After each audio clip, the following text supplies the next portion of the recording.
உங்களால ஒதுக்க முடியாது. உங்களையே நீங்க கொண்டாடுவீங்க. ஏன் தெரியுமா? உங்களை உங்கள் தேவன் கொண்டாடி கொண்டிருக்கிறார்.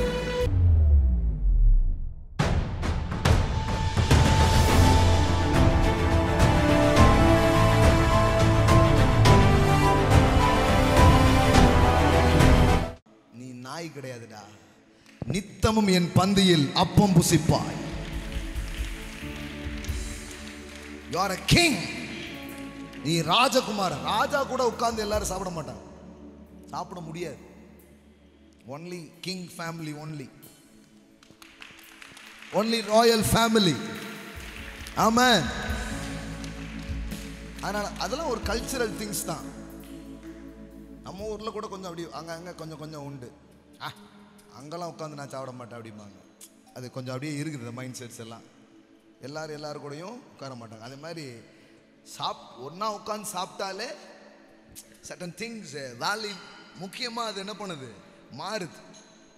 அப்போ இதெல்லாம் கிங்ஸ் கல்ச்சர். தாவீது அதாவது ஊருக்கெல்லாம் அரசன் படியலப்பான், ஆனால் அவன் கூட உட்காந்து அவன் குமாரர்கள் மட்டும்தான் சாப்பிட முடியும். நீ டாக் கிடையாது, யூ ஆர் மை சன். ஆமாம், நீ என் புள்ள.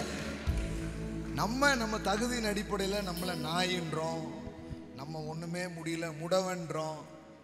இதெல்லாம் நம்மளை ஒதுக்கிக்கிறோம். நம்முடைய செல்ஃபாக நம்ம அட்ரஸ் பண்ணும் பொழுது நாம் நம்மளை ஒதுக்கிக்கிறோம். ஆனால் கிருபைக்குள்ள உங்களை பார்த்தீங்கன்னா இந்த செல்ஃப் ரிஜெக்ஷன்ல இருந்து நீங்கள் விடுதலை ஆயிருவீங்க. உங்களால் ஒதுக்க முடியாது. உங்களையே நீங்க கொண்டாடுவீங்க. ஏன் தெரியுமா? உங்களை உங்கள் தேவன் கொண்டாடி கொண்டிருக்கிறார்.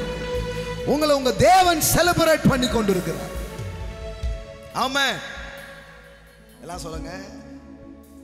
சுய ஒதுக்குதலில் இருந்து விடுதலை. Self rejection. அதாவது ரிஜெக்ஷன்லே பெரிய ரிஜெக்ஷன் தெரியுமா? மற்றவங்களை உங்களை ஒதுக்குறது இல்லை, நீங்களே உங்களை ஒதுக்கி தள்ளி வச்சிருவீங்க பாருங்க. அதுதான் ரொம்ப டேஞ்சர். இன்னைக்கு உங்களுக்கு விடுதலை, உங்களுக்கு விடுதலை. சுய ஒதுக்குதலில் இருந்து, சுயமா உங்களை ஒதுக்கி வச்சிட்டீங்க பாருங்க, அதுல இருந்து உங்களுக்கு விடுதலை. ஆமென். இல்ல நான் சும்மா சொல்ல, இந்த செய்தி சில பேரை அப்படியே விடுவிச்சு இன்னைக்கு தூக்க போகுது. அப்பா உங்களுக்கு மேலானதை வச்சிருக்கிறார்.